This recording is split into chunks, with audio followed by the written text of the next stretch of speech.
윤왕도 야, 복수를 하려면은 그냥 목숨만 죽이면 되지, 배를 가르고 창자를 꺼내서 그거를 휘감고 다녀?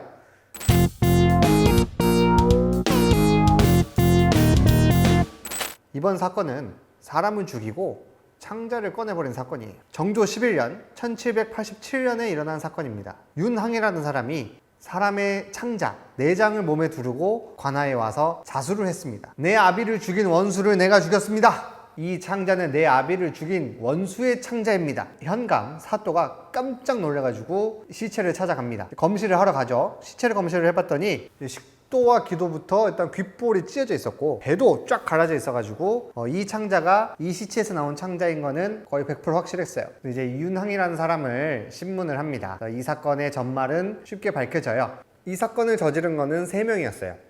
윤항, 윤침, 이 둘은 형제고요. 또 삼촌이 윤덕래라는 사람이 함께 한 일입니다. 피해자는 윤태서와 윤언서라고 하는 형제 중에 윤언서라는 사람이었어요. 윤칩, 윤항, 윤덕래가 윤태서와 윤언서를 죽이려고 숨어 있다가 윤침과 윤덕래가 윤언서를 붙잡고 윤항이 그대로 칼을 가지고 갈라버려서 죽인 사건입니다. 윤태서는 당연히 도망갔고요. 신문 과정에서 윤항이 억울함을 호소를 합니다. 나의 형인 윤침이 우리 아버지를 윤언서, 윤태서가 죽였다고 고발을 했으나 관아에서는 들어주지 않았다. 그래서 내가 복수를 위해서 윤언서를 죽인 것이다. 사또도 그 사건을 알고 있었어요. 자기가 했던 사건이니까 사또가 얘기를 합니다. 네 아비는 다른 병으로 죽은 것이다. 윤태서랑 윤언서가 죽인 것이 아니다. 윤태서랑 윤언서는 네 아비를 때렸을 뿐이지 죽이지 않았다. 윤태서, 윤언서가 때려서 생긴 상처가 나은 기한이 지나고 나서 한참 있다가 죽었기 때문에 살인이라고 볼 수가 없었다. 그래서 풀어준 것이다. 그런데 너는 윤언서를 죽였으니 너는 살인이다. 이렇게 신문을 했습니다. 이게 어떻게 된 일이냐면은 윤태서랑 윤언서, 윤항의 아버지는 적서지간이라고 하죠. 윤항의 아버지가 적자, 그러니까 본처한테서 나온 사람이고 윤태서랑 윤언서는 처백에서 나온 서자였어요. 형제는 형제인데 배가 다른 형제, 이복 형제였습니다. 이 둘은 사이가 매우 안 좋았어요. 그래서 허구한 날 싸움이 붙었는데 윤태서랑 윤언서가 어느 날은 윤항의 아버지를 잡고 흠씬 두들겨 팼습니다. 그런데 그 팬 곳이 어디였냐면은 성기 부분을 집중적으로 구타를 했어요. 그래서 윤항의 아버지가 시름시름 앓다가 38일이 지난 후에 죽었습니다. 그 당시 사건에서 사또가 검시를 했을 때는 윤항의 아버지의 고환이 이제 박처럼 부풀어 있었다. 그런데 다른 급소는 다친 것이 없다. 급소는 맞지만 이게 두들겨 맞은 지가 38일이 지났기 때문에 이게 직접적인 사인이라고 볼 수 없다 라고 해서 사또는 윤태서와 윤언서에게 서자로서 적자를 모욕한 죄만을 물어서 곤장을 몇 대 치고 풀어줬습니다. 그리고 관찰사가 윤항의 아버지에 대해서 재검을 실시했는데도 결과는 똑같았어요. 고환은 매우 부풀어 있지만 이것 때문에 죽었다고 볼 수는 없다. 시간이 너무 많이 지났다.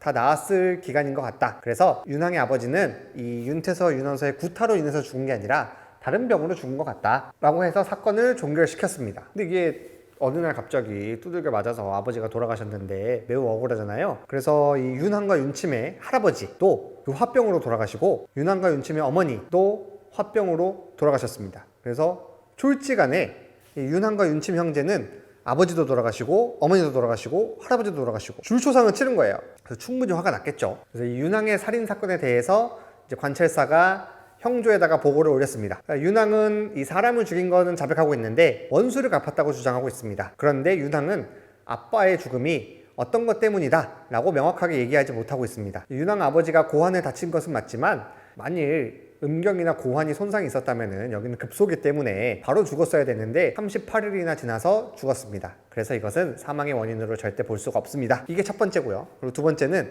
윤태서랑 윤언서 형제가 윤항의 아버지를 때린 것은 맞는데 윤태서가 형이고 윤언서가 동생입니다. 원래 형제나 집안 사람들끼리 누군가를 죽였으면은 이 주범은 그 집안의 어른이 하는 것이 법률입니다. 그런데 윤항은 주범인 윤태서를 제치고 동생인 윤언서를 죽였으니 주범을 죽인 것도 아닙니다. 그래서 윤항은 아버지와 이 윤태서, 윤언서 형제 간의 감정이 있었기 때문에 이러한 감정 때문에 사사롭게 사람을 죽인 것이지 복수를 하여서 원수를 갚았다고 보기는 어렵습니다. 그래서 윤항에게 상명의 유를 적용해야 됩니다. 상명의 법률이라는 것은 다시 한번 얘기하자면은 갚을상, 목숨 명에서 목숨으로 갚아야 되는 법률이다. 사형을 시켜야 된다 이 얘기예요. 그런데 이제 형조에서 이제 왕한테 보고를 올리기 전에 이 윤항의 여동생이 17살 소년인데 여동생이 궁궐 앞까지 찾아와서 격쟁을 합니다. 격쟁은 이제 왕 앞에서 꽹과를 치면서 억울함을 호소해서 왕한테 들어달라고 호소하는 제도라고 했어요. 한 집안에 3개의 초상이 있었다. 줄초상이 났습니다. 이 윤태서랑 윤원서는 우리 아버지 죽였는데도 신문도 제대로 받지 않고 곤장 몇 대만 맞고 풀려났습니다. 그러니 우리 가족이 어찌 억울하지 않을 수 있겠습니까? 우리 오빠가 윤원서를 죽인 것은 맞지만 이것은 원수를 갚은 것입니다. 우리 오빠가 살인범이라면은 윤태서, 윤원서도 살인범으로 해서 모두 처벌돼야 됩니다 라고 억울함을 호소를 했어요. 그러니까 윤왕이 윤원서를 죽인 사건은 관찰사에서 형조까지 보고가 됐는데 형조에서 왕한테 가기 전에 윤왕의 동생이 왕한테 직접 이 사건을 알려준 거예요. 왕이 관심을 갖고 지시를 합니다. 이 윤왕의 옥사, 이 감옥 사건이 의심스러운 점이 있다. 그러니 형조 판서, 형조 참판, 형조 참의 각각 의견을 정리해서 나한테 직접 보고해라. 이 형조 판서는 지금으로 치면은 법무부 장관 정도 되고 형조 참판, 형조 참의가 이제 법무부 차관 정도 되겠죠. 왕이 이 사건을 알고서는 직접 법무부에다 지시를 한 거예요. 너네가 정리해서 나한테 빨리 보고해라. 이제 임금님이 관심을 가지니까 형조가 재빠르게 움직입니다. 그래서 형조 판서가 의견을 올립니다. 윤태서와 윤원서를 제대로 처벌하지 않고 석방했던 거는 관찰사가 경솔했던 것 같습니다. 이 윤항의 살인은 먼저 이 관아에 고발을 했는데 관아가 들어주지 않아서 살인에 나아간 것이기 때문에 참작할 여지가 있는 것 같습니다. 이 무릇 형사사건이라는 것은 피해자랑 가해자 모두의 의견을 청취하고 게다가 살인사건은 목숨이 걸려있는 문제이기 때문에 더욱더 신중해야 됩니다. 그런데 관찰사가 신중하지 않았으니 전면적으로 재조사를 해야 됩니다 라고 의견을 올렸어요. 그리고 형조 참판, 윤태서와 윤원서가 윤항의 아버지를 죽인 것이 명백해야지 이게 원수 갚은 것으로 볼 수 있다. 그런데 윤항의 아버지는 윤태서, 윤원서로부터 폭행당하고 38일이나 있다가 죽은 것도 그렇고 그 폭행당한 사실을 관아에 고발을 했던 것도 아버지가 죽고 7일 만에 고발을 했다. 이거를 알고 있었으면 바로 고발하는 게 맞는 거 아니냐. 그래서 윤왕은 복수라고 보기가 어렵다. 의심스러운 점이 있으니 관찰사가 재조사해야 된다. 그래서 정조가 중간 판결을 내립니다. 중간 판결. 어명을 내려요. 이 관찰사가 조사를 제대로 못했다는 건 너네 둘이 일치하는구나. 그 관찰사가 이 돈에 일어난 사건에 대해서 관심이 제대로 없으니까 이렇게 조사가 부실했던 거 아니야? 의심스러운 점이 많으니까 이제 윤항과 윤침 중에서 윤침은 일단 보증을 세워서 석방하고 윤태서를 일단 다시 가둬라. 그래서 윤항과 윤태서를 가둬놓고 둘을 신문해서 보고서를 낱낱이 확인해가지고 재조사를 철저하게 한 다음에 다시 나한테 보고하렴. 이렇게 어명을 내립니다. 저는 여기서 놀랐어요. 정조는 그러니까 윤항은 주범이니까 석방은 못하고 같이 했던 윤침을 보증을 세워서 석방하라고 했습니다. 이거 현대에도 있는 제도예요. 보석, 보증금을 내거나 믿을 만한 사람을 보증을 세운 다음에 도망가지 않을게요 라는 보증을 세운 다음에 일단 구속된 피의자를 석방해주는 제도입니다. 보석이에요. 지금 시행되고 있는 이런 현대적인 제도를 정조가 생각을 해서 어명을 내렸다는 게 정조는 역시나 굉장히 현대적인 센스가 있는 사람이다. 역시 대왕이다 라는 생각이 들었습니다. 그래서 이제 어쨌든 어명이 나왔으니까 어명대로 해야죠. 윤태서를 다시 가두고 재조사를 합니다. 근데 관찰사는 똑같은 의견을 또 올려요. 윤왕의 아빠가 죽은 게 윤태서, 윤원서 때문이라는 확증이 없다. 이거는 원수를 갚은 것이 아니다. 윤왕은 마땅히 사형을 해야 된다. 살인이니까. 그때 내가 윤태서는 살인이 아니라고 봤는데 윤태서를 이제 와서 살인으로 한다면은 이거는 법률에 맞지 않습니다. 그래서 윤태서는 석방해야 됩니다. 라고 보고서를 올렸어요. 정조가 관찰사에게 짜증을 내면서 어명을 다시 내립니다. 관찰사야, 이 사건은 어려운 것이 아니란다. 사람을 죽인 자를 죽인다는 것은 천하의 이치이고 법도야. 그런데 부모를 위해서 복수한 자를 좀 감형해 주는 것도 사람의 이치이고 법도란다. 우리 법이 궁극적으로 달성하고자 하는 목표는 사람의 도리를 잃어버리지 않는 거야. 윤왕의 아버지가 무엇 때문에 사망했는지에 집착하지 말아라. 너의 말에 따른다면은 원수를 갚을 사람이 없고 복수를 한다는 것도 법에서 모두 없애줘야 되는 것이다. 우리 법에서는 복수를 한 자를 감형해준다는 게 엄연히 있는데 네 말대로라면 이러한 법조문은 이 물불 속에 그냥 다 던져버려야 되는 거 아니냐. 실제로 이 물불 속에 던져버려야 되지 않느냐라는 말을 썼어요. 왕이 매우 격노를 한 겁니다. 그러면서 이제 관찰사에게 아주 심하게 꾸중을 합니다. 관찰사의 직분이 무엇이냐. 법과 인륜 어느 한쪽도 저버리지 않는 것이란다. 내가 이 사건에서 한번 재조사하라는 취지를 너가 못 알아들었니? 나의 중간 판결을 받고도 너가 그 점을 고치지 않고 재조사를 똑같이 올려? 너는 장황한 말로 고집을 부리고 있는 것밖에 안 된다. 가만히 둘 수가 없다. 너가 애초에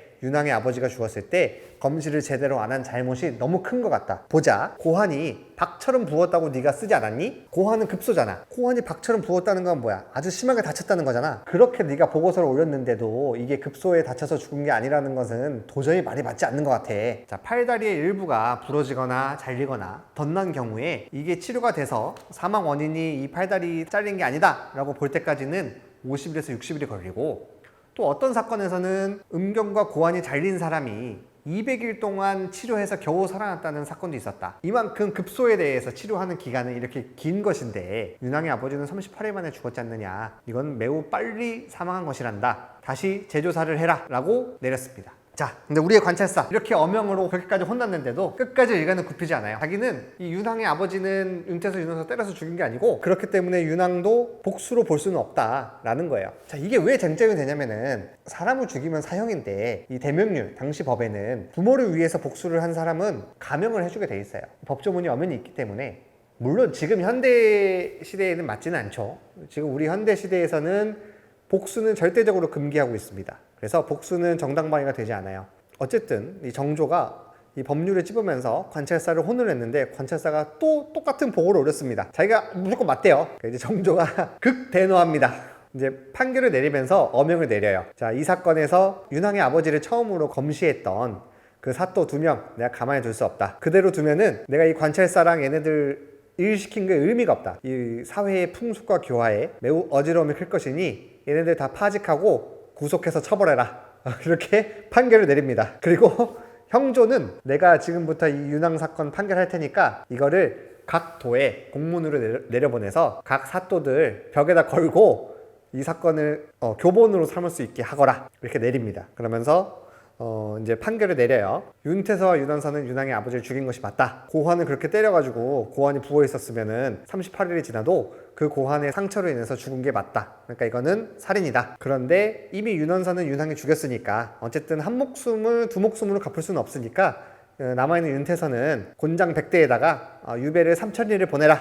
그리고 이제 윤왕에 대해서도 판결을 합니다. 윤왕은 복수를 했다고는 한다. 근데 살인도 맞는 거다. 이 대명률을 자세히 보면은 부모를 죽인 자를 죽여서 원수를 갚는 것은 무죄예요. 무죄인데 그거는 그 부모를 죽인 현장에서 죽였을 때 얘기다. 하루가 지난 다음에 복수를 하면은 이거는 살인을 면할 수가 없다. 그래서 윤왕도 사형에 처하는 것이 옳겠으나 이 사건은 애초에 윤왕이 처음부터 복수를 한 게 아니고 관아에다가 고발을 했는데 관아에서 제대로 수사를 안 해가지고 복수에 나간 거 아니냐. 그리고 내가 봤을 때 이 관아의 잘못이 너무 커가지고 지금 정조가 사또랑 관찰사 다 파직했죠. 그리고 처벌하라고 어명을 내렸죠. 그러니까 관아의 잘못이 너무 크다고 본 거예요. 나라가 일을 잘했으면은 윤왕이 복수를 할 일도 없지 않느냐. 그래서 윤왕은 좀 참작해줄 여지가 있는 것 같다. 그리고 윤왕도 야, 복수를 하려면은 그냥 목숨만 죽이면 되지. 배를 가르고 창자를 꺼내서 그거를 휘감고 다녀? 너무 잔혹하지 않느냐. 그래서 윤왕도 어쨌든 처벌은 세게는 해야겠다. 윤왕도 똑같이 곤장 100대에다가 유배 3천리 보내라. 이렇게 해서 판결을 내립니다.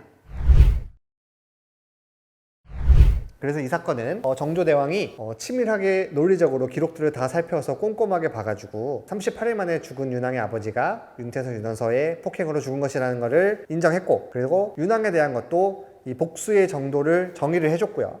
복수를 하려면 어떻게 해야 되는지 대명률을 적용하는 방법에 있어서도 적시를 해줬고, 그래서 굉장히 현대적인 판결이라고 생각해서 여러분들에게 소개를 했습니다. 조선시대의 살인과 재판이라는 3가지의 컨텐츠를 해봤습니다. 이 컨텐츠는 이번영 선생님이 지은 역사로 남은 조선의 살인과 재판 책을 읽고 제가 여러분들에게 내용을 소개해드린 거예요. 정조대왕이 직접 판결을 했던 18개의 사건들을 모아서 책으로 내신 건데 굉장히 재밌고 이야기도 되게 소설처럼 쓰여져 있기도 하고 또 정조의 판결도 자세히 쓰여져 있어서 한번 보시면 좋을 것 같습니다.